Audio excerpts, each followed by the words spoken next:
What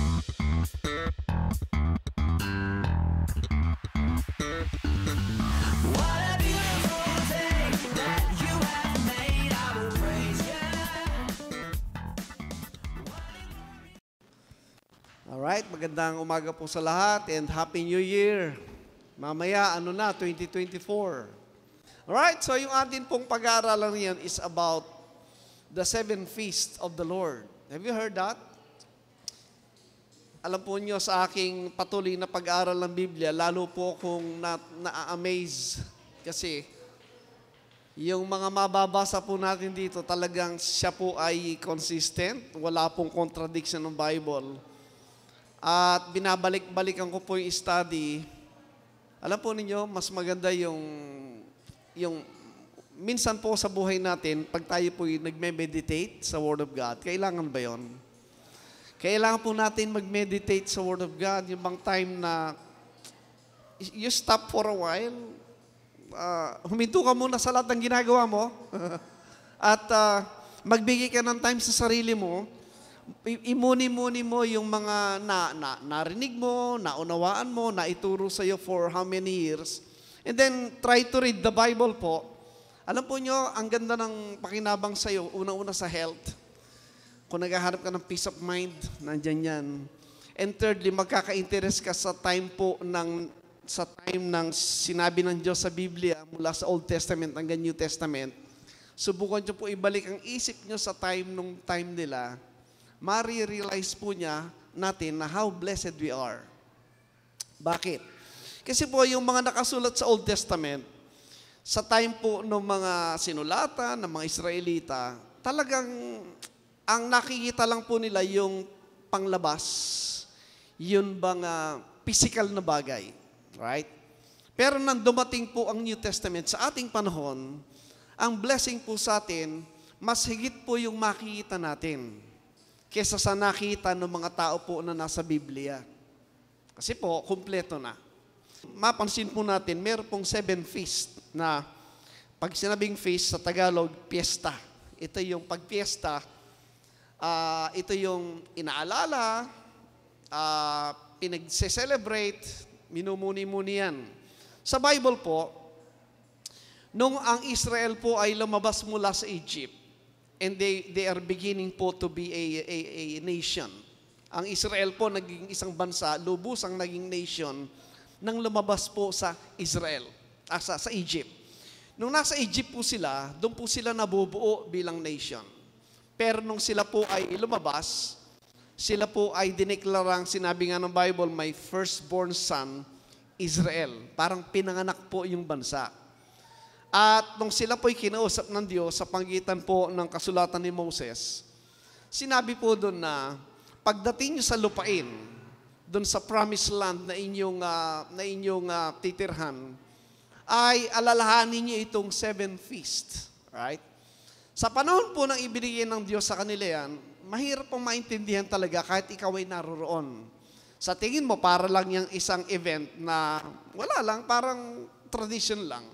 Pero, kamukha ng sinabi ko, sa ating panahon po, lubusan nating maintindihan yon. Na hindi naintindihan po nung mga Israelita nung kanilang panahon. Dumako po tayo sa Leviticus 23.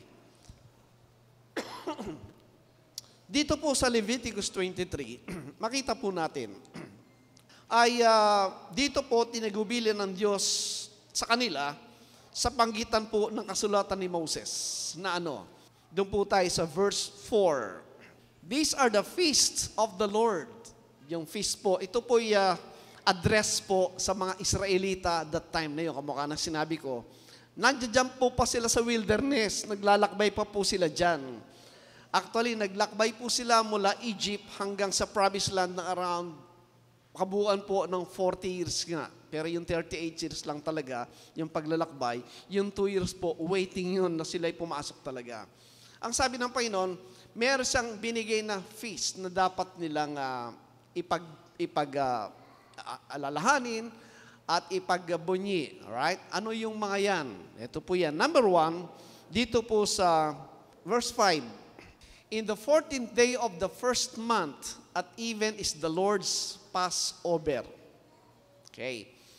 Yun pong first month sa Israel, ang calendar po nila, nag-i-start po ang calendar ng Israel ng month of April. Sa kanila po, April ang unang buwan. Sa atin po, January eh.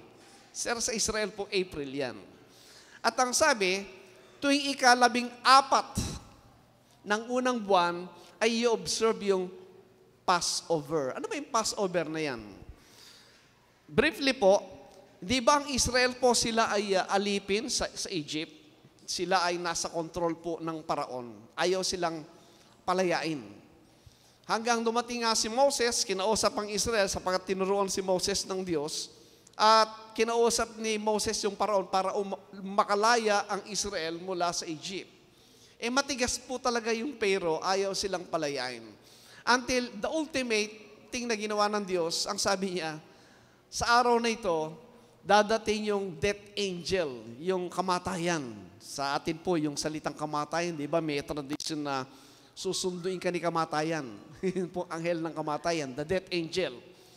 Sa araw na yan, ang sabi ng Diyos, sino man na nariyan sa lupain na yun, na walang dugo ng tupa sa pintuan ng kanyang bahay, dun sa ulunan at sa magkabilang gilid po, pag binasa niyo po yung Exodus 12, alam po ninyo, yung dugo po na pinapupunas doon, hugis po talagang krus. Dugo sa ulunan at dugo sa magkabilang side po ng pintuan. Sino mang tahanan, anumang tahanan na wala yung dugo na yan, bawat panganay dyan mamamatay. Panganay na anak, panganay na servant, panganay na mga hayop, mamamatay. So, ang nangyari po, ang mga Israelita naglagay ng dugo. Dugo ng tupa. Right? At dumating po yung gabi, lahat po ng daanan ng death angel na mayroong dugo, nilalagpasan. Kaya pag sinabing Passover, nilalagpasan ng death angel yung bahay niyon, walang mamamatay doon. Kasi nakita yung dugo. Right? So yun po ibig sabihin nun.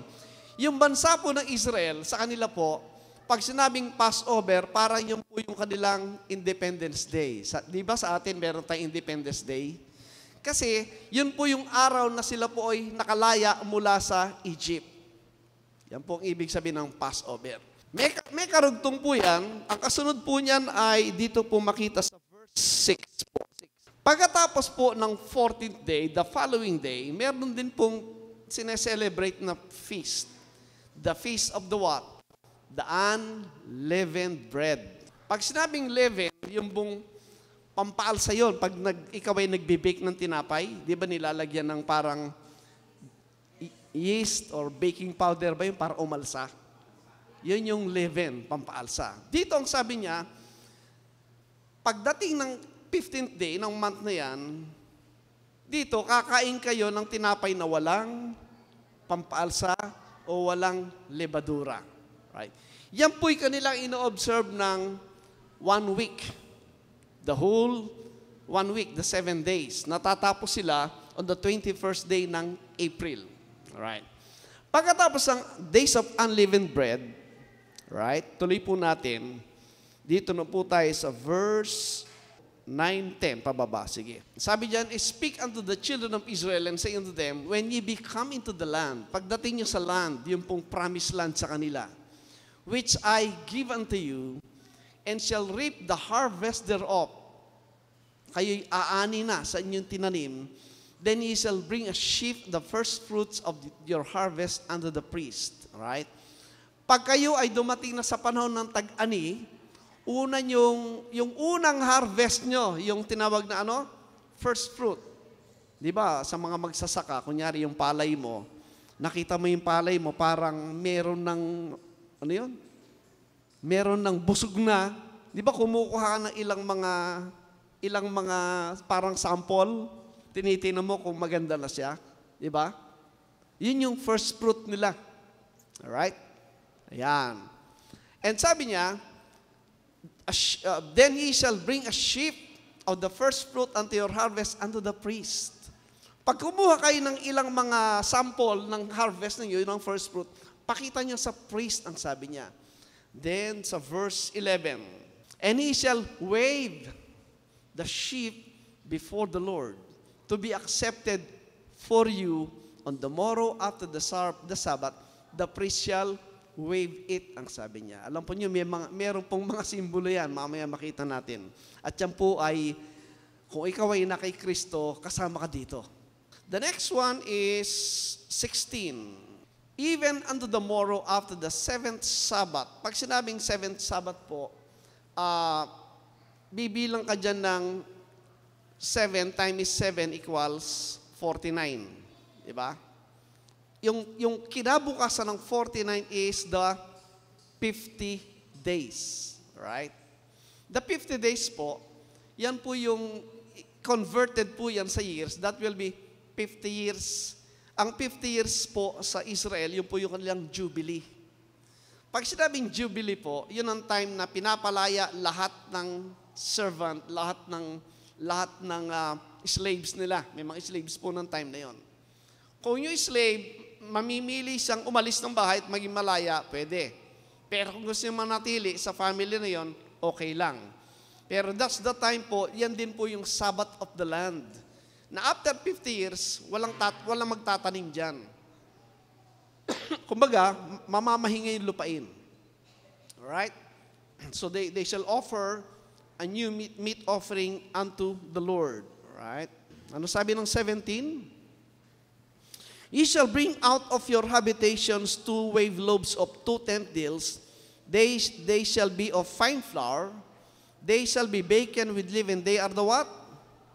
The first fruits unto the Lord.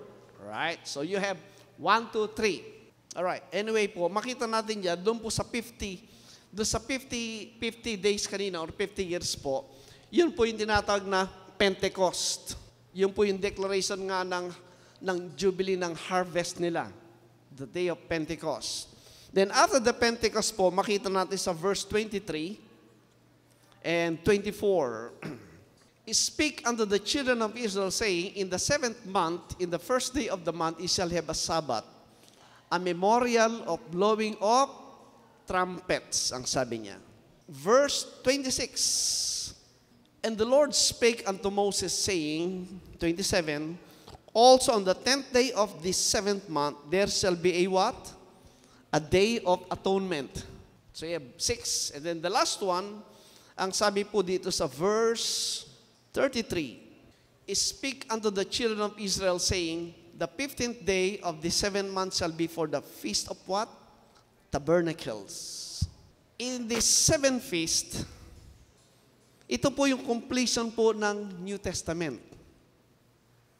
Ito po yung laman buod po ng Matthew hanggang Revelation. Nakita po ninyo. Okay. Number 1, yung pong Passover nila, it was, nung ginanap po ang Passover, one of the requirement po, kung papasin nyo sa Exodus 12, 3. Ito po yan. Alam po nyo, pag binasa nyo po ito at pinag-aralan nyo talaga po, applied po ito sa ating Panginoon Kristo. Exactly po yung days, yung time po ng kanyang pagiging Passover. Ang sabi po ng verse 3, speak ye unto all the congregation of Israel, saying, in the 10th day of this month, they shall take to them every man a lamb.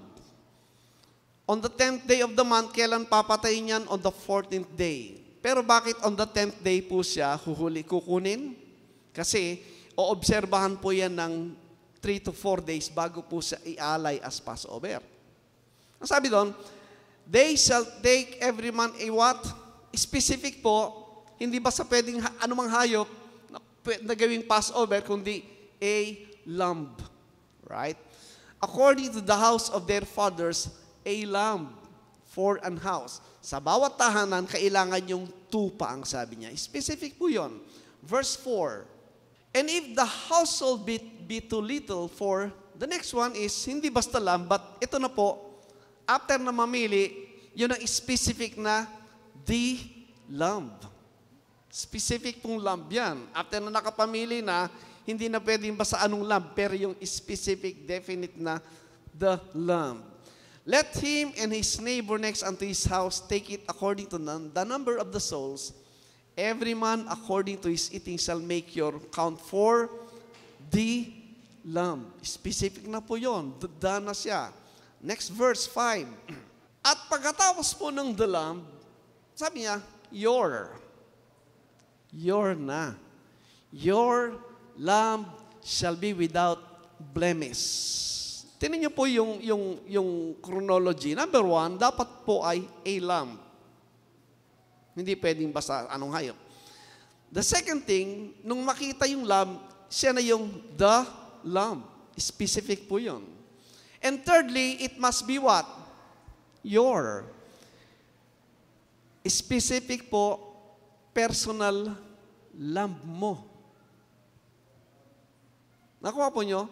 Your lamb. Sarili, personal mong lamb. Anong pinapakita? Meron po siyang individual, personal application sa bawat mananampalataya, yung Passover lamb na yon. Hindi pwedeng sa amin. Dapat sa'yo.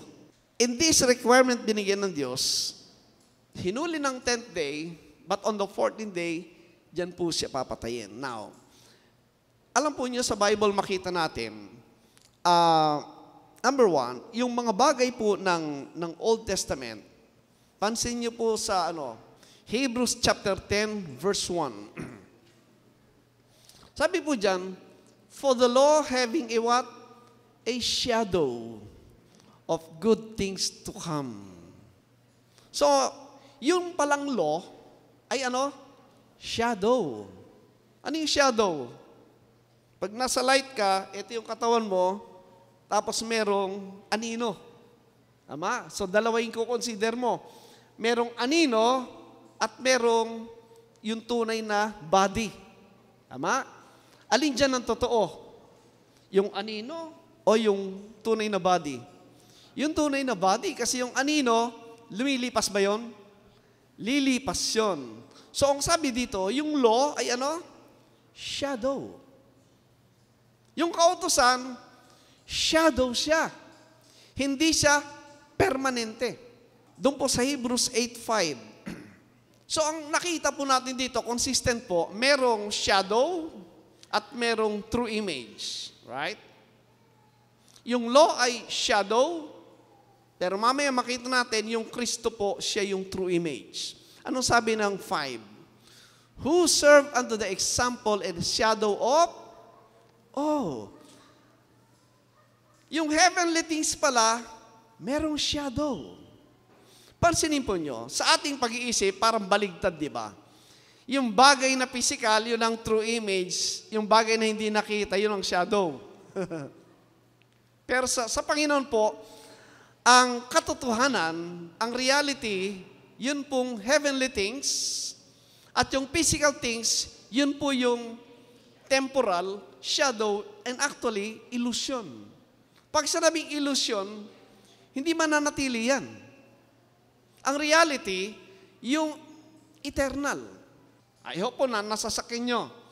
Nung gagawin po ni Moses yung tabernacle, pinakita ng Diyos yung true image, which is heavenly. Gumawa si Moses ng kopya. So, kopya lang yung ginawa ni Moses na physical tabernacle nung tunay na temple or tabernacle, which is heavenly. Nakuha po natin? Therefore, nang dumating po ang Kristo, anong sabi ninyo? Colossus 2:17. Which are a shadow of things to come. Kanina, ano yung shadow of things to come? Mapansin nyo doon sa verse, basahin natin mula 14. Blotting out the handwriting of ordinances that was against us. Ano yung ordinances na against us, being Gentiles? The law. Kasi yung law ay spiritual. Tayo sa flesh, kalaban talaga ng flesh natin yung law, yung utos ng Diyos. Kaya hindi natin nasusunod, di po ba? Kaya sabi niya, which was contrary to us. Contrary to us in the sense na tayo po ay nasa flesh, yung law of God is spiritual. Anong ginawa? And took it out of the way, nailing it to his cross. Ano yung tinuk out of the way? The ordinances, the law itself. Verse 15. And having spoiled principalities and powers, he made a show of them, openly triumphing over them in it. Verse 16. Kaya sabi niya, wag nyo nang hayaang hatulan kayo sa kinakain, sa iniinom, o kaya yung pag-obserba ng holiday, o kaya ng new moon or of the Sabbath days. Hindi na kayo dapat hatulan dyan kasi hindi na umiiral yan. Bakit? 17. Which are a shadow of things to come, but the body is of Christ. Sino yung the body? The church. So yung church, yung body, yan na ngayon ang true image. Tapos na yung shadow. Right? Itong 7 feasts po sa Old Testament are just shadows. Ano ibig sabihin? Shadows in the sense na yung mga tao po sa Old Testament, hindi talaga nila naunawa kung ano yung buod po ng ipinakitang feast ng Panginoon. Now, nang dumating po ang Panginoon Jesucristo, alam po ninyo, itong mga bagay nito, these are the mysteries. Mga mystery po yan. But this truth po were revealed to the Apostle Paul. Sa kanya po nireveal una yung Passover. Pansinin po ninyo. Ang sabi po ni Apostle Paul, ang Passover po in-apply kay Jesus Christ, sa ating Panginoon. Dito po sa 1 Corinthians 5:7, sabi diyan, purge out therefore the old leaven, that ye may be a new lump, and as ye are unleavened, for even Christ our Passover is sacrificed for us. Pansinin niyo mabuti po, together po with the Passover, at in-identify, yung Passover is referring to the Lord Jesus Christ. Yung Passover po, that ni-refer po sa Old Testament as yung hayop po, yung animal na lamb.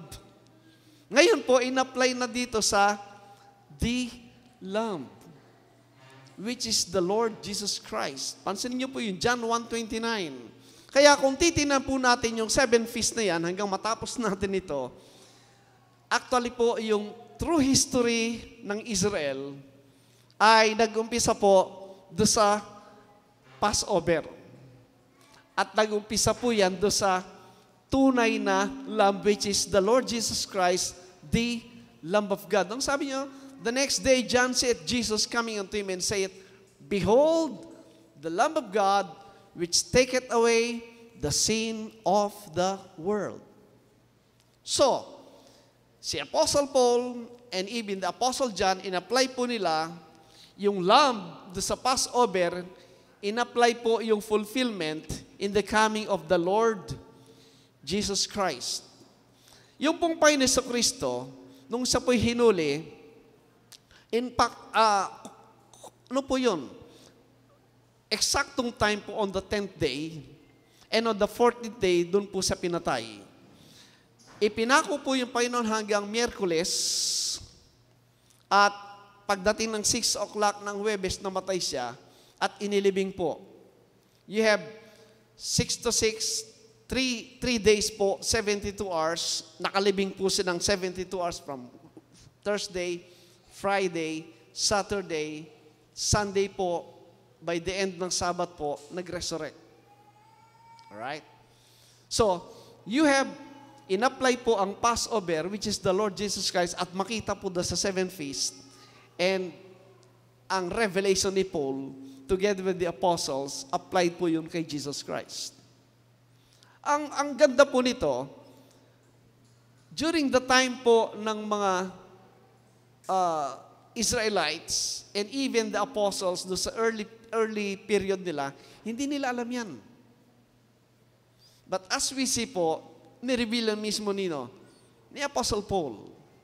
If you're still po wondering, bakit ibang apostol? Kasi po, you have the 12 apostles, the original 12, wala po si Pablo doon.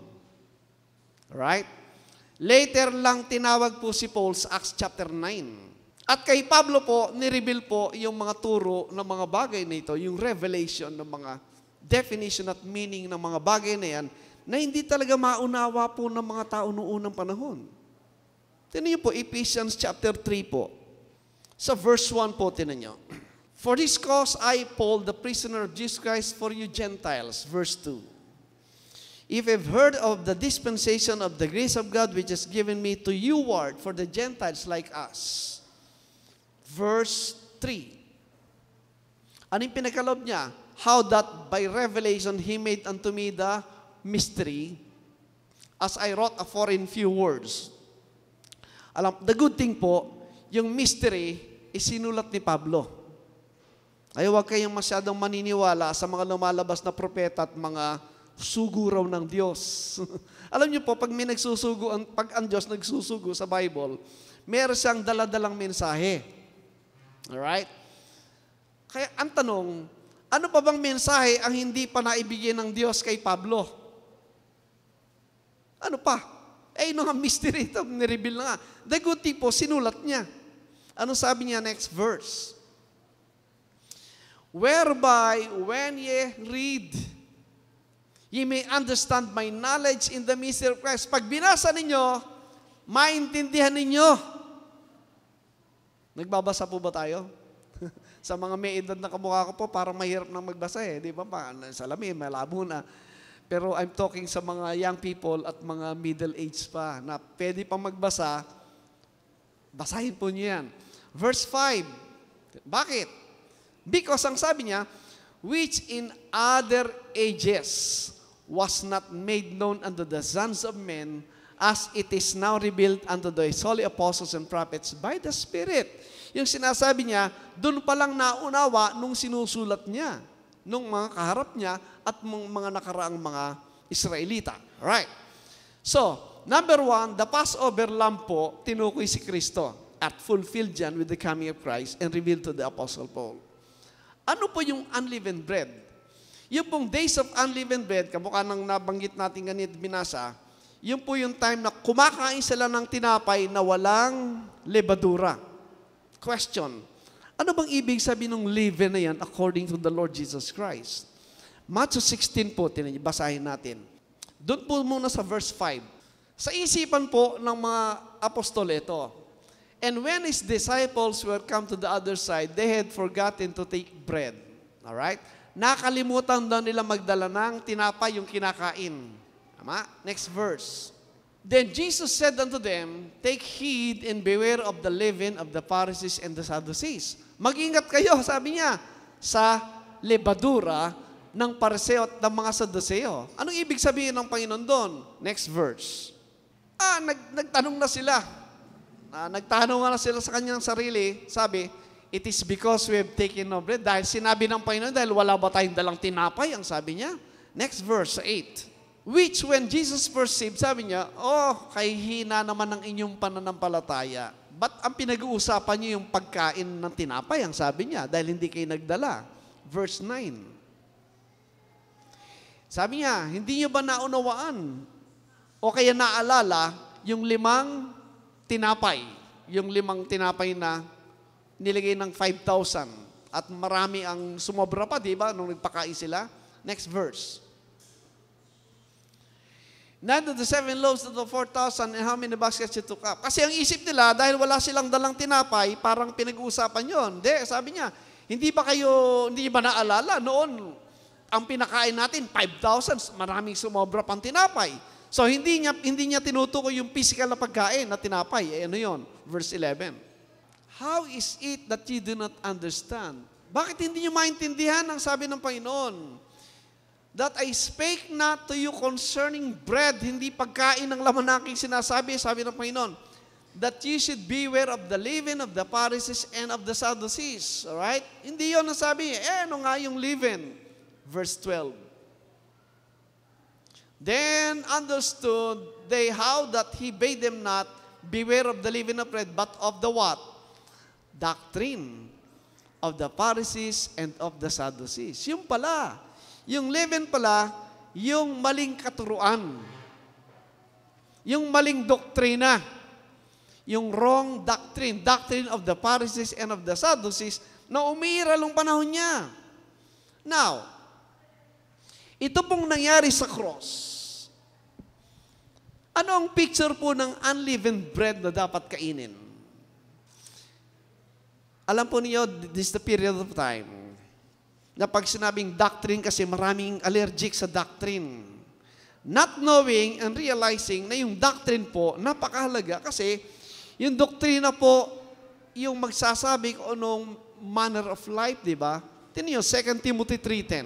But thou hast fully known my doctrine. Anong kasunod? Manner of life. Yun, manner of life. Pag ang doktrina mo, nakatingin ka pa din sa law, ano yung uri ng buhay mo? Aba, yung uri ng buhay mo, palagi kang nag-iisip ng kasalanan. Kasi nandun yung law. Palagi kang hahatol sa iba. Kasi ang nasa mo, ay, bawal yung ginagawa niya. Ay, maling ginagawa niya. Maling ginagawa niya. Di ba? Kasi nasa isip mong law, lahat ng makita mong sinasabi ng law, mali. Oh, yan, mali yan, mali yan, mali. Lahat kayo, hinuhusgahan mo. Correct? Yun ang problema ng marami pong Kristiyano, mapanghusga. Bakit? Kasi yung nasa isip niya yung law. Pero, pag nakita mo yung doctrine ng Gospel of Christ, ano mangyayari? Wala na. Hindi na yung kasalanan ng iniisip mo. Ang iniisip mo, magpapasalamat ka doon sa ginawa ni Kristo. Tama po ba? Ano pang kasunod? Purpose. Ano yung purpose mo? Anong layunin mo? Pag-iisip mo ay nandun pa rin sa shadow, nakapako ka masyado saan? Sa physical things, sa material things. Pansin ninyo po, halos po yung mga nagtuturo ng kautusan,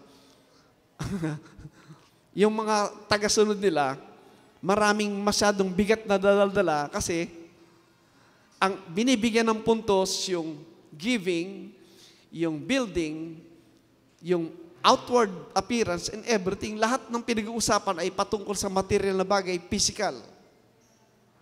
Kaya yung mga obligasyon ipinapasa sa mga tao para mabuo yung kanyang physical purpose, material purpose. Tama?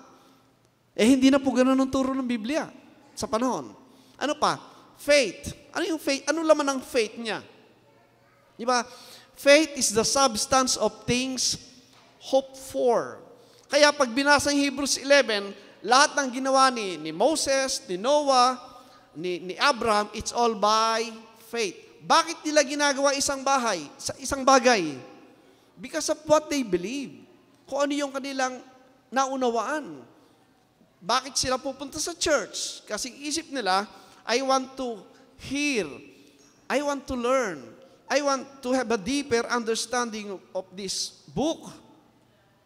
And then, bakit ka tutulong sa kapwa? Bakit mo isusupport ang gawain na yan? Because I believe, ito yung tamang kalooban ng Diyos. Bakit ka mag-witness sa tao? Gusto, kasi alam mo, na yung tao kailangan niya. Ginagawa mong lahat yon dahil sa pananampalataya. Yun po yung buod nun. Long-suffering, charity, patience, nagmumula po yun doon sa una, yung doctrine. That's why, pag sinabing unleavened, inaalis po yung lebadura. Ano pong application ng cross? Makita po natin, during the time ng burial, dito po apply yung alin, yung pong circumcision. Anong sinircumcise? Sineperate po yung lebadura, which is the flesh, dun sa inward man, yung totoo. Tini po yung Colossians 2:11. In whom also ye are, ikaw ang sabi niya, ay tumanggap na ng circumcision. Ano yung circumcision? Pagtutuli. Sa mga lalaki, alam yan. Pero, yan po ay operation. Ino-opera. Pag nag-o-kunyari, yung isang tao merong tumor. Anong ginagawa ng doktor? O-operahin para ihiwalay yung tumor. Pag yung isang nanay manganganak, hindi makuha sa normal, anong gagawin? o operahin para maihiwalay yung bata sa sinapupunan. Yan pong ibig sabihin ng circumcision. Sabi niya, tayo, yung mananampalataya ay ano? Past tense or future? Ye are. Ikaw ay ano? Circumcised na. Anong nahiwalay sa iyo? Anong klaseng circumcision? Made without hands. Hindi mo naramdaman yan. Hindi mo man alam yan. Pero nung ikaw ay nanampalataya, ikaw ay na-circumcise. Nang ano? In putting off. Ano yung putting off? Hiniwalay sa'yo. Anong hiniwalay sa'yo? The body of the sins of the flesh by the circumcision of Christ. Kailan nangyari yon? Nangyari po yun dito. Sa cross. Alright? I hope nakuha po niyo yung picture niyan. At yung po yung naganap nung 30 AD. Saan ginawa yan? Sa atin ba? Kay Kristo. Kung ikaw, kaya sabi, in. Kung hindi ka in, out ka. Wala kang circumcision. Pero kung ikaw ay in whom ang sabi niya. Hindi personal yan, hindi sa iyan. In Christ. Kung ikaw ay na kay Kristo, ikaw ay circumcised. Nakahiwalay ka na sa body of the sins of the flesh ni Kristo. I hope we're getting this po. Okay. So, the unleavened days, referring po doon sa circumcision, yung putting away of this flesh. Okay. Next one is yung first fruits. Ano uli yung first fruits? Ito yung kukuhanin na muna yung unang bunga ng harvest, tapos ibibigay sa high priest, tapos ng high priest iwi-wave. Nangyari ba kay Christ? Yes.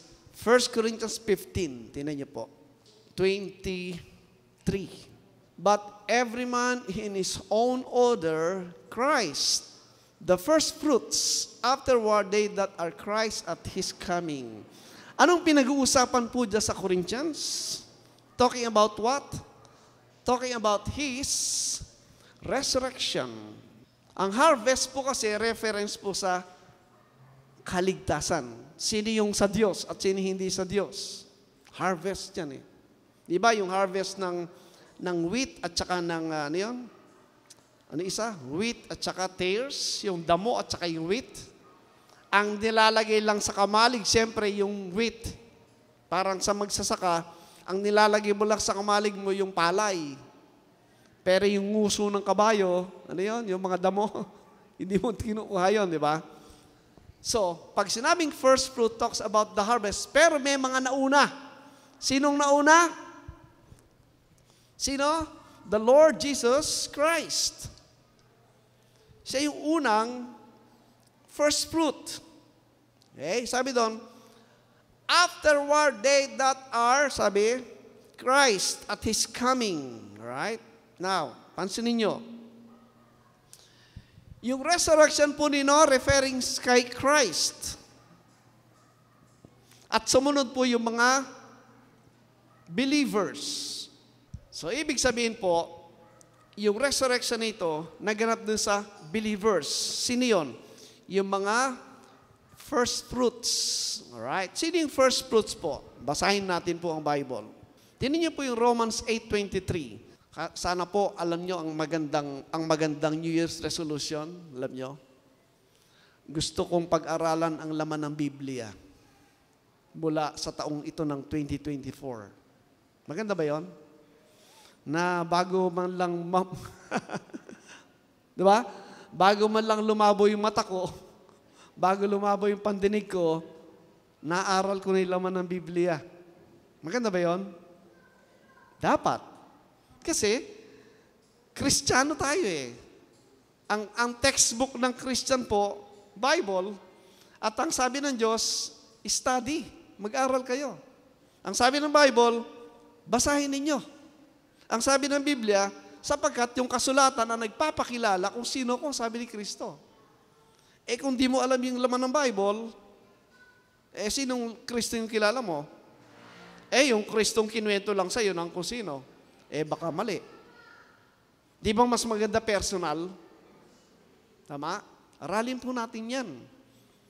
Sabi nga namin ni Pastor kanina, yung salita pong Kapampangan kasi ganito Meni mo nakapin ot eka pamandilo. Sa Tagalog, naghilamos ka na rin lang, bati ka pa maligo. Di po ba? Naniwala ka na rin lang, abay, laliman mo na. Libre naman yan. Tama? Yan ang kalooban po ng Diyos. Di ba sabi, love God with all thy heart, with all thy soul, with all thy might. Paano mo magagawa yon? Palagi mong isipin ng Diyos. Paano? Yung kanyang salita.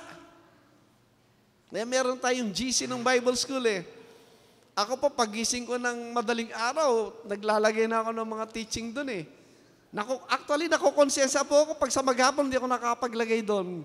Kasi isip ko, may mga naghihintay. Kasi marami nagbabasa Ako po in-encourage pag may nababasa.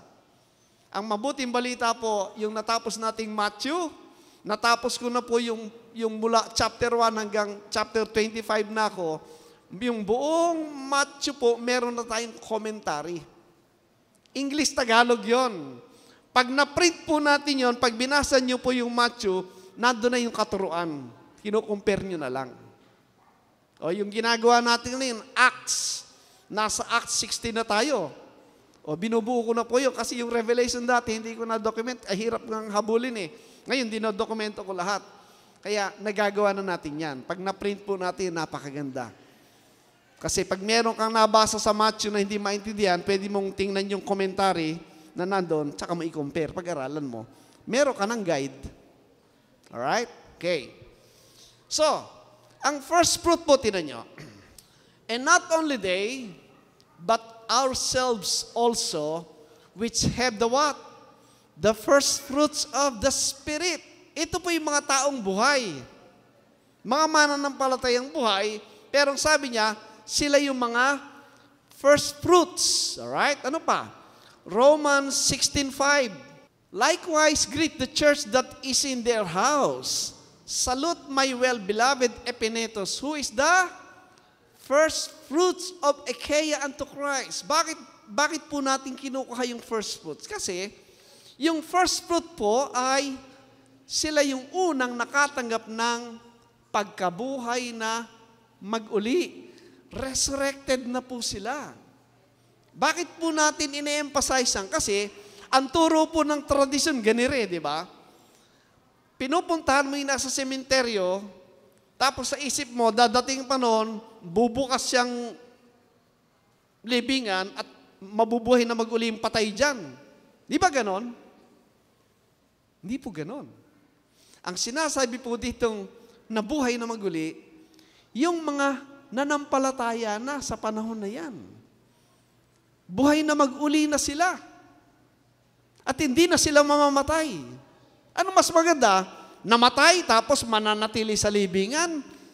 Maghihintay pa ng mahabang panahon bago sa ibubuhay na mag-uli? O yung nung nanampalataya ka, nakatanggap ka na ng buhay na walang hanggan? Alin ang maganda? Tingnan niyo po sabi ng Panginoon, John 11:25. Jesus said unto her, I am the resurrection and the life. Aba, kung nasa harapan mo na yung pagkabuhay na maguli, ano mangyayari? He that believeth in me, though he were dead, yet shall he live. Sino daw ang mabubuhay dyan? Yung naniniwala na patay. Anong klaseng kamatayan ang nasa kanya? Spiritual. Kasi buhay siyang nakikinig Pero patay sa espiritu.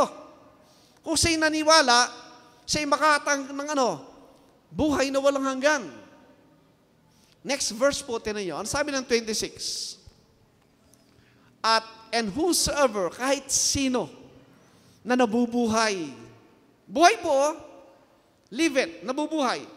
And believe it in me, at naniwala sa akin, shall never die. believest thou this? Paano mo unawain yan? Hindi po physical ang tinutukoy dyan. Ang tinutukoy dyan ay spiritual life. Yung buhay po na walang katapusan. Kaya ang huling sinabi ng Panginoon, tanong, naniniwala ka ba? Yung pahirap po, yung paniniwala. So ano ibig sabihin? Ang ibig sabihin, yung mga mananampalataya na buhay, sila po ay nakatanggap na ng pagkabuhay na maguli. Buhay po sila. Tining Ephesians 2:1. At kayo'y bubuhayin o binuhay na? Binuhay niya. Nang kayo'y mga patay dahil sa inyong mga pagsalangsang at mga kasalanan. Kailan sila patay? Kailan sila nasa kasalanan? Bago sila napakay Kristo. Pero kung sila ay nakay Kristo na, buhay na sila. Kasi si Kristo ay nabuhay na maguli. Kaya sinabing katawan ni Kristo. Yung nakay Kristo yung katawan niya. So ikaw ay may buhay na. I hope you're getting this po. Okay. So, the days of unleavened bread po, kaya sinabi, pag dito sa priest, wini-wave niya. It's a celebration of the resurrection. Yan ang pagbibigay ng kasiyahan, ng pagkabuhay na maguli, na wini-wave ni Kristo mismo as the high priest. At kung ikaw ay mananampalataya, kasama ka doon. Kaya nga po, doon ka ngayon magkaka-interest ng bagay na spiritual. Alam po nyo, nung hindi pa ako mananampalataya, ang isip ko po nasa politika, sa mga turo ng ismo-ismo, sa history, yung mga ganyan po. Pero nung nakita yung laman ng Biblia, sabi ko, ang ganda pala ng laman nito. Doon ka na nag-umpisang, hindi ka na huminto sa pagbabasa, pagsasaliksik. Doon na po nagmula yun. Nabuhay ka na, yun na yung laman ng isip mo. Hanggang sa talagang isinuko mo na yung sarili mo, paggamit mo sa buhay ang Panginoon mo, from there po naayos ang buhay. Okay? Naging active po sa spiritual life. Kaya po mahalaga yung magka-interest tayo sa aral ng Biblia. Right.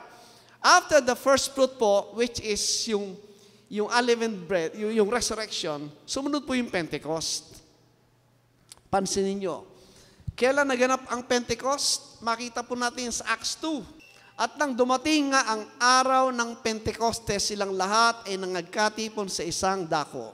Tandaan nyo po, yung Panginoon po, nung siya po'y nabuhay na maguli, nanatili po sa ng 40 days. Di ba yung tradition ng 40 days? Yung 40 days po na yon, yun ay reference po sa time na nabuhay na maguli yung Kristo, nakasama yung mga mananampalataya at nakita sa ng maraming tao na natili sila ng 40 days sa lupa. Until, umakyat po siya sa sinasabing langit in the form of clouds.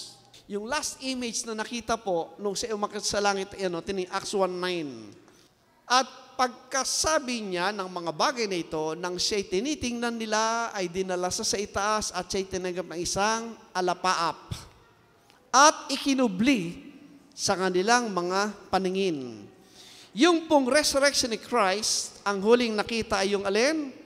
Yung clouds. Yung alapaap. Bakit binanggit po yung alapap? Alam po ninyo, bawat salita sa Biblia, merong halaga.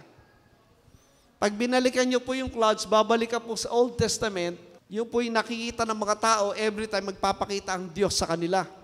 Ulap. Pag ikaw ay nasa gitna ng ulap, may nakikita ka ba? Wala. Umakit ka sa Baguio, pag inabutan ka ng fog, halos di makita yung daan. Fog pa lang yun, ha? This one is clouds. Sa time po ng mga Israelita, bumababa ang Diyos. Walang nakikitang bodily image. Ang nakita po ay clouds. Walang nakikita. Tapos ang narinig po, kulog, trumpets, earthquake. Nandun ang presensya ng isang makapangyarihang Diyos during their time. Nang ang Panginoon Kristo po ay nag-resurrect, nung natapos po ito, umakyat siya, kaya ang huling nakita, yung clouds, kaya sinabi, ikinubli sa kanilang mga paningin. Bakit? Because God is a spirit. Ang Diyos po espiritu. Bumalik po sa kalagayan ng pagiging espiritu. Kaya makita niyo po clouds. Now, meron bang relasyon yan? Meron po malaki sa ating pag-aaral. So on the 40th day, umakit 7, maghintay ka ng 10 days, dumating po yung Pentecost. Equivalent po ng 50 years yon sa kanilang feast ng Pentecost ng Old Testament. Okay. Acts 2 nangyari. Ano nangyari sa Acts 2? Bumaba ang Holy Spirit, nagdwell sa mga mananampalataya. Di ba sa Acts 2? Kaya sila yung nag-speaking in tongues. Tinan nyo. At biglang dumating mula sa langit ang isang ugong na gaya ng sa isang humagibis na hanging malakas at pinuno ang buong bahay ng kanilang kinauupuan. Next verse, 3. At sa kanila'y may nagpakitang mga dilang kawangis ng apoy na nagkabahabagi at dumapo sa bawat isa sa kanila, sa mga mananampalataya doon. 4. At silang lahat ay nangapuspos ng Espiritu Santo at nangagpasimula magsalita ng iba't ibang wika ayon sa ipinagkakalob ng Espiritu sa kanilang salitain. Pansinin niyo maigi po, yun po yung tongues. And they were all filled with the Holy Ghost and began to speak with other tongues as the Spirit gave them utterance. Yun pong other tongues, ibang language. Kung babalik ka sa Genesis chapter 10, yung Babel, di ba meron silang one language, anong ginawa ng Diyos? Nag-iba-iba. Kunyari, nagsasalita sa ng Hebreo. Pagkausap niya sa baba, nagsalita ng Hapon. Hindi niya na maintindihan. Yung isa, kinausap niya nasa baba, nagsalita ng German. Ay, wala na. Yung isa, nagsalita na Ilocano, Kapampangan, Bisaya. Wala na. Ang tongues po sa Bible, lengguwahe. Hindi yung madali kayong gulatin sa ganun, di ba? Di ba? Akala mo, kasi sabi nila, yun daw nasa Diyos, siya daw ay inaalihan ng banal na Espiritu, kaya daw siya nagtatangs. Pag di ka raw nagtatangs, wala ka raw sa Espiritu. Hindi ganun yun. Ang tongues po ay sign para sa mga unbelieving Jews. Hindi ka naman Hudyo. Pwede ka naman magsalita ng Tagalog. Yun po'y ginagamit na maraming tagapagturo para mandaya ng tao kasi sila minay nadaya. Kaya ang tawag po doon, bubbling. At saka yung tongues po, yun ay sign sa Israel ng kanilang sumpa. Anong unang banggit ng tongues po sa Bible? Genesis 10, good or bad? Bad, kasi judgment ng Diyos yun sa Babel. Babel nga, pag sinabing Babel po, bubbling. Yung bata, tinipag ng salita, ba, adu, adadada. Yun po yung bubbling. Niloloko lang tayo ng mga nagturo noon. Pero pag inaral niyo po yung Biblia, ang sabi po doon, language, tuloy natin. May mga nagsisitahan nga sa Jerusalem na mga Hudyo, mga lalaking relihiyoso, nabuhat sa bawat bansa sa ilalim ng langit. Yan po yung mga Hudyo na kumalat sa iba't ibang lugar na yan at nagtipon uli sa Jerusalem. Verse 6. At nang narinig ang ugong na ito, ay nangagkatipon ang karamin at nangamaang sapagat sa kanila'y narinig ng bawat isa na sinasalita ang kanilang sariling wika. Ang tongues po, iba't ibang wika. It's words. Language, hindi po, ano ba, gawa-gawa na lang nila yun eh. Di ba? Now, so ito po yung nagkaroon ng iba't ibang language sa panahon nila, yung time ng Pentecost. Now, dito po, merong nagtanong. Ano sabi niya? Sa verse 10, Phrygia and Pamphylia in Egypt, in the parts of Libya, about Cyrene and strangers of Rome, Jews and proselytes. In the Old Testament po, ang binibilang po na tao ng Diyos, yung mga Hudyo na lahi talaga, at yung mga Gentiles na naniwala sa kanila. Ang tawag po ay proselytes. Binibilang na rin silang Hudyo. Okay. Verse 11. Cretes and Arabians, we do hear them speak in our tongues, yung language nila, the wonderful works of God. Verse 12. At silang lahat ay nangagtaka at nangalito at sinasabi ng isa, anong kahulugan nito? Bakit sila nagsasalita ng ganyan? Verse 13. Datapot ang mga iba ay nanganglilibak na nagsasabi, mga lasing lang yan. So, ibig sabihin, sanay sila sa mga lasing. Sila ay puno ng bagong alak, ng new wine. Next verse. Datapot pagtindig ni Pedro na kasamang labing isa ay tinaas ang kanyang tinig at sa kanila nagsaysay na sinasabing, kayong mga lalaking taga-Judea at kayong lahat na nangananaan sa Jerusalem, mga alaman nawa ninyong lahat at inyong pakinggan ng aking mga salita. Ano yon? Verse 15. Sapagat ang mga to'y hindi mga lasing, na gaya ng inyong inaakala, yamang ngayon oras na 3 lamang ng araw. Next verse.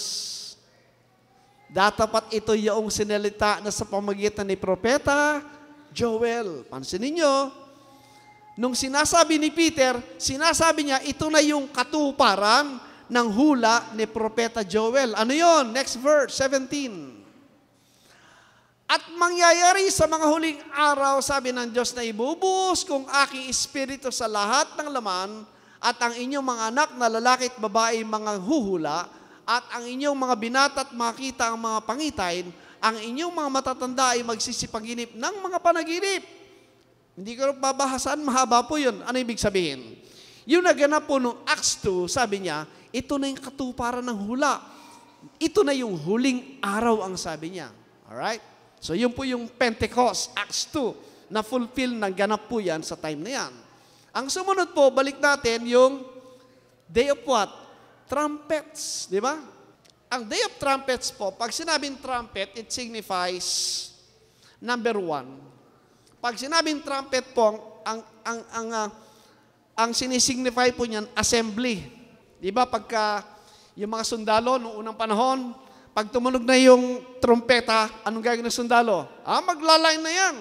Call of assembly. Number 2, it talks about warning. In the days of trumpets, may warning na po yung mga mananampalataya kasi may paparating na kapahamakan sa kanila sa panahon na yun in the day of trouble. Pag nabasa niyo po yan, mabasa niyo po yan sa Book of Revelation, the 7 trumpets. The 7 trumpets, ang lahat po ng mababasang 7 trumpets sa Revelation ay patungkol po sa destruction na nangyari sa panahon nila. In their days, right? Kapanahunan nila yan. Sa parusa ng Diyos sa Jerusalem. Pag pinag-aralan po natin ng Revelation, makita niyo pong maliwanag na maliwanag kumpara kanino yung panahon na yon. Okay. And number 6 po, di ko po habaan yan, mahaba yung pag-usapan natin, Day of Atonement. Yan. Kapatawaran sa lahat ng kasalanan. Leviticus 16:34. And this shall be an everlasting statute unto you to make an atonement for the children of Israel for all their what? For all their sins once a year, as he did as the Lord commanded Moses. Dito po sa Israel, meron silang tinatag na Day of Atonement. Ang high priest po, aakyat sa tabernacle, magbubuhos ng dugo sa Holy of Holies. At pagbaba po niya, kung tinanggap ng Diyos yun, tinanggap yung kapatawaran sa buong bansa. Lalabas po yung high priest at dideclare niya, tinanggap ng Diyos ang hain natin sa lahat ng kasalanan, kaya pinatawad kayo ng Diyos ng kasalanan sa taon na ito. Kasi sa Old Testament po, wala namang everlasting punishment pa. Kasi year by year po, ginagawa yung Day of Atonement. Pero pagdating sa ating Panginoon Kristo, ito po yung application niya. Leviticus 16:16. Sapagkat sa araw na ito, gagawin ng pagtubos sa inyo upang linisin kayo. Linisin saan? Sa lahat ng inyong mga, ilang kasalanan? Lahat. Sa lahat ng inyong mga kasalanan ay magiging malinis kayo sa harap ng Panginoon. Kaya lang po, dito po sa Old Covenant, lahat po ng yan ay temporary lang. Sa taon lang na yon. Pero nang dumating po yung tunay na image, which is the blood of the Lord Jesus Christ, yun pong forgiveness is panghanggang kailan? Everlasting. Kasi once for all lang po yung ginawang sacrifice sa cross ng ating Panginoon Jesucristo. Colosas 2:13. Yan. At nang kayo'y mga patay dahil sa inyong mga kasalanan at sa di pagtutuli ng inyong laman ay kanyang binuhay kayo. Buhay na po, resurrected na. Nakalakip niya na ipinitawad sa atin ang ating lahat ng mga kasalanan. Kung pinatawad ka na sa lahat ng kasalanan, anong kasalanan pang hinihingi mo ng tawad? Kasi ang kapatawaran ng kasalanan sa naganap, dito, kay Kristo, hindi sa atin, kay Kristo. Dahil sa kanyang ginawa sa kalbaryo ng krus. Nakinabang na lang po yung mga nananampalataya, kasi kung ikaw ay sangkap ng katawan ni Kristo, si Kristo yung nasa iyo. Meron pa bang bahid ng kasalanan? Wala na po. Maaring sabihin, siyempre, lumalabag ka sa kautusan. Di ba? O tingnan natin, 1 John 3:4. Ang sino mong gumagawa ng kasalanan ay sumasalangsang din sa kautusan. At ang kasalanan ay ang pagsalangsang sa kautusan. Natural. Pag nilabag mo utos, nagkasala ka, di ba? Ang problema, yung kautusan, umiiral pa ba? Di ba tinapos ni Kristo? Ano sabi ni Pablo? Roma 6:14. Sapagkat ang kasalanan ay hindi na makapaghahari sa inyo. Anong kasalanan tinutukoy? Ito. Sapagkat wala kayo sa ilalim ng kautusan, kundi sa ilalim ng biyaya. Kung wala ka pala sa ilalim ng kautusan, ano po implication nun? Roma 5:13 po, tinan nyo. Sapagkat ang kasalanan ay nasa sanglibutan, hanggang sa dumating ang kautusan. Anong kasalanan tinutukoy? Itong laman. Ngunit, hindi ibinibilang ang kasalanan kung walang kautusan. Nasa ilalim po ba tayo ng kautusan? Wala na po. So, hindi nagbibilang ng kasalanan. Roma 4:15. Sapagkat ang kautusan ay gumagawa ng galit. Tama. Kaya ang Diyos po galit dito sa lumang tipan. Tinan yung parusa ng Diyos sa lumang tipan, grabe. Pero nang dumating po yung Kristo, nandun pa ba yung kautusan? Kasama po, wala na rin galit ng Diyos. Ano pang dahilan ng galit niya? Wala na yung kautusan. Datapat kung saan walang kautusan ay wala ring pagsalangsang. Wala ka iba, violate eh. Pero wag pa kayo magkakamali, libre pa kayong gumawa ng kasalanan. May parusa yan sa lupa. Pag may inagrabyado ka, humanda ka, di ba? Yan po yan. Okay. So, the day of atonement comes with the Lord Jesus Christ. Lahat ng kasalanan pinatawad na para sa iyo. I hope you're getting po yung understanding na Yung katawan mo, yun ang sin. Tama? Pero meron kang bagong tao. Yung old man, sini old man?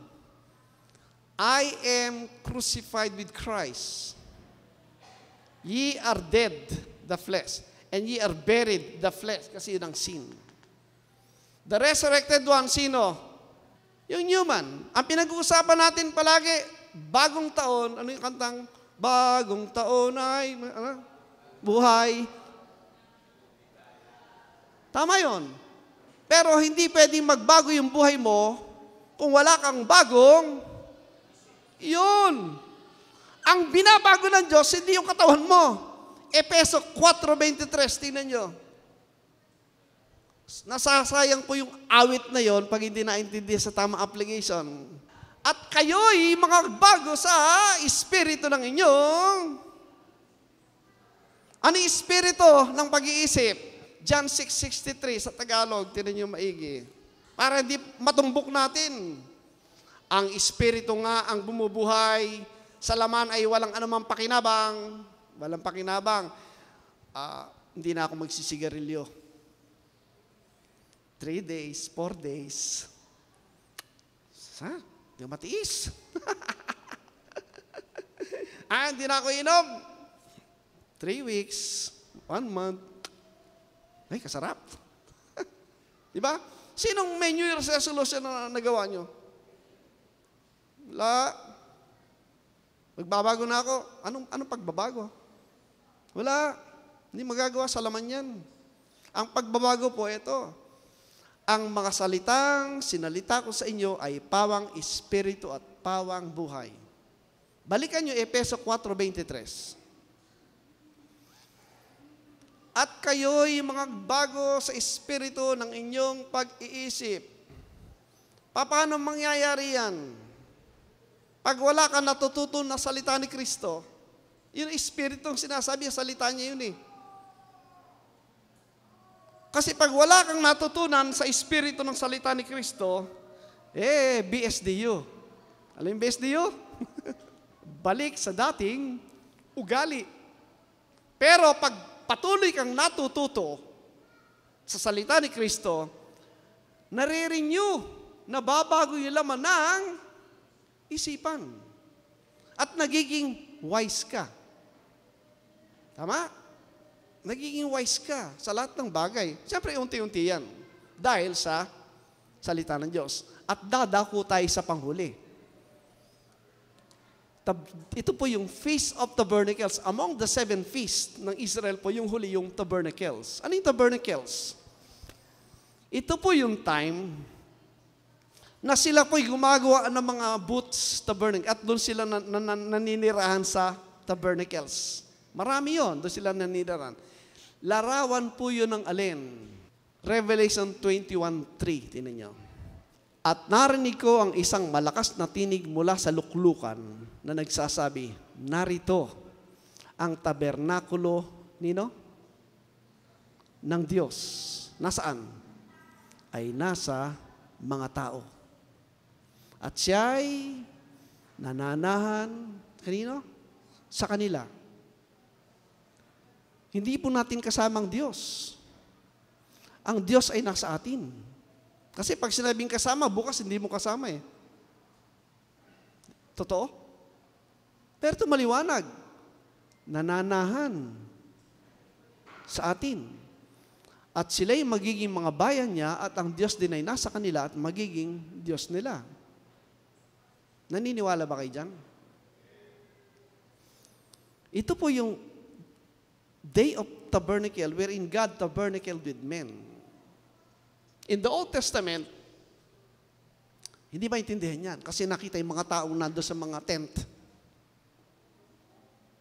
But with the coming of the Lord Jesus Christ, at yung pong fulfillment ng lahat ng bagay patungkol sa Israel, and the last one po, yung Feast of Tabernacle, ito po ang kalagayan natin ngayon. Sa bawat mananampalataya, God tabernacled with men. Sino yan na nasa iyo? 1 Corinthians 2:16 po, tinan nyo. Yung mga taong talagang ninanais nila, mahal nilang Panginoon, lahat ng bagay sa buhay nila, kinakount nilang pagpapala ng Diyos, sa buhay na kanyang na-experience, maraming dinaanan na problema, maraming dinaanan na sigalot sa buhay, and yet nakikita niya yung kamay ng Diyos na gumawa sa buhay niya hanggang sa panahon na ito. At dahil diyan, nararapat lang na pasalamatan, kilalanin, at ibigay yung buhay mo talaga sa Panginoon. I'm telling you, yung pagbibigay ng buhay sa Panginoon, hindi ibig sabihin na talikuran mo lahat ng bagay sa mundo. Hindi! In a very simple manner po, pwedeng ibigay ang buhay mo sa Panginoon habang nagtatrabaho ka, habang may ginagawa ka, naroroon ang salita ng Diyos sa isip mo times, ibahagi sa tao yan. Ang mga tao po ngayon, punong-puno ng material na pag-iisip, wala yung salita ng Diyos. Tingnan yung mga tao ngayon, malulungkot, punong-puno ng kapigatian, punong-puno ng takot. Pero ang daming kayamanan, ang daming lahat, di ba? May kulang. Hindi naunawa ito. Na ano? Ano sabi ng unang Korinto 2:16? Sapagkat sino ang nakakakilala sa pag-iisip ng Panginoon? Sino nga ba? Upang siya'y turuan niya. Sino yung tuturuan ng Diyos? Datapwat, papa sa atin? O nasa atin? Nasa atin. Nasa atin. Nasa akin. Nasa inyo. Alin? Pag-iisip ni Kristo. Yung isip po, yung mind, synonymous po yun ng spirit. The Spirit of Christ, nasaan? Nasa iyo. Therefore, yung Diyos, nasaan ang Diyos? Nasa iyo. Ang daming hinihintay namin ang pagbabalik ni Kristo. Pag dumating na yung Kristo, nasaan siya? Bakit wala ba sa'yo? Wala sa'yo. Abay, may problema ka kung wala pa si Kristo sa'yo. Ito ni Romans 8:9. Pag binasa niyo po yung Bible, pansinin niyo po yung mga tenses. Yan by past, present, future. Basic naman yan pag nagbabasa eh. Datapot kayo'y wala sa laman. Sino yung wala sa laman? Ito yung laman. Ito ikaw. Wala ka sa laman. Kasi yung laman mo, anytime mawawala yan. Pero ito, magpangwala hanggang yan. Are you getting this? Datapot kayo wala sa laman kundi nasa Espiritu. Kung may pasubali. Kung gayoy tumitira sa inyo ang Espiritu ng Diyos, datapot. Kung ang sino may walang Espiritu ni Kristo, abait. Nasa si Kristo, wala pa ba? Dumating na o hindi pa? Kaya maraming tao, ang tingin nila sa Diyos, wala sa lupa. Ang Diyos, wala pa. Kasi hindi pa dumating ang Kristo. Ang hinihintay na Kristo, yung maupo sa Jerusalem pag tinayo na yung temple. Kahirap nun. Babalik ka sa kautusan. Yung Israel ang mamumuno. Makakausap mo ba yung Kristo sa Jerusalem? Si Bongbong nga, hindi mo mapuntahan para kausapin eh. Yung pang Kristo, uupo sa Jerusalem. Kahirap nun. Ano mas maganda? Itong talata na ito o yung sinasabi ng iba? Na wala pa yung Kristo, parating pa lang. Anong gusto nyo? Ito, ano mabasa? Nasa iyo ang Kristo, ang sabi niya. Tama po ba? Tama po ba yung Diyos na nahana sa iyo? Unang Korinto 3:16. Tingnan niyo po maigi yung talata ng Biblia. Hindi ba ganyo nalalaman na kayo'y templo ng Diyos? At ang Espiritu ng Diyos ay, nasaan? Ano pang hinahanap mo? Ano pang hinihintay mo? Nasa iyo na. Yung Espiritu ng Diyos. Ano pang hinihintay mo? Ano pang hinahanap mo? O hindi natin pinapaniwalaan ang sinabi ng kasulatan. If we believe in God, sabi ni Jesus Christ, believe also in me. Search the scriptures, for in them you think you have eternal life, and they are they which testify of me. Sabi, saliksikin yung kasulatan, sapagkat naroroon ang buhay na walang hanggan, at sila nagpapatotoo sa akin. Ang akin pong, hindi ko po madidetalyan, mahabang kwento yan, kung ang isipan natin ay nasa isip po ng futuristic na dispensational, yung parating pa lang ang Panginoon, pagdating ng Panginoon, huhusgahan lahat ng tao, maraming papatayin, yung panahon ng Armageddon, at maghahari sa lupa, mahaba pong kwento yon. Ang Kristo ba naghahari na hindi pa? At anong klaseng kaharian ng tinutukoy niya? Yung bang makalupa o makalangit? Pag makalangit po, spiritual yon. Doon sa spiritual realm, hindi sa physical realm. Ang problema po, tayo. Bakit? Hindi pa natin na po fully realize na ang Diyos ay nasa atin. Di ba ang Panginoon, ang kausap niya yung isang Samaritanong babae? Sabi niya, ang pinapaniwalaan nila, yung Diyos nasa templo at doon sila sumasamba. Anong sabi ng Panginoon sa Kristo? Dadating ang panahon na hindi ka sasamba sa ang lugar na ito. Sapagkat sasambihin mo ang Diyos sa espiritu at katotohanan, sapagkat ang templo ng Diyos hindi na sa isang particular na lugar na pinupuntahan ng tao. Ang templo ng Diyos ay naglalakad, nagkalat sa buong mundo at nandoon ang presensya ng Diyos sa kanila. At mula sa kanila, ang sabi ng Panginoon, nagiging lawa ng walang hanggang espiritu na nagmumula sa kanila ang salita ng Diyos. Sino yan? Tayo po yan. Tayo po yan. Kaya nga po, ako, sa aking patuloy na panalangin, Panginoon, at sa aking pagtsatsaga sa aking sarili. Kasi marami rin tayong pagkukulang sa laman, di ba? Ang aking desire po, yung mabuo sa aking isipan at pagkatao na ako'y nasa lupa at nasa akin ng Diyos, sana makita ng tao yung Diyos sa akin. Yung ugali ng Diyos. Kasi, ikaw ang templo ng Diyos. Ang Diyos ay nananahan sa iyo. Sino ang kakausap sa tao para makita ang Diyos? Yung mga templo.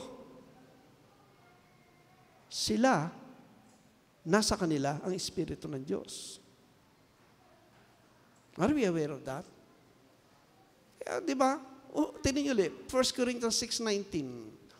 Hindi ba ninyo nalalaman na ang inyong katawan ay templo ng Espiritu na nasa inyo? Na tinanggap ninyo sa Diyos at hindi kayo sa inyong, hindi na po pag-aari ng tao yun. Hindi mo na pag-aari yung buhay mo. Hindi mo na pag-aari ito. Ikaw ay na kay Kristo. Lastly po, Galatians 2:20 po. Ako'y nakapako sa krus. Sino ako? Yung flesh. Hindi na ako, yung old man, ang nabubuhay. Kundi si Kristo ang nabubuhay sa akin. At ang buhay na kinabubuhay ko ngayon sa laman, ay kinabubuhay ko sa pananampalataya. Sa nagmumula ang pananampalataya? Faith cometh by hearing, and hearing by the Word of God.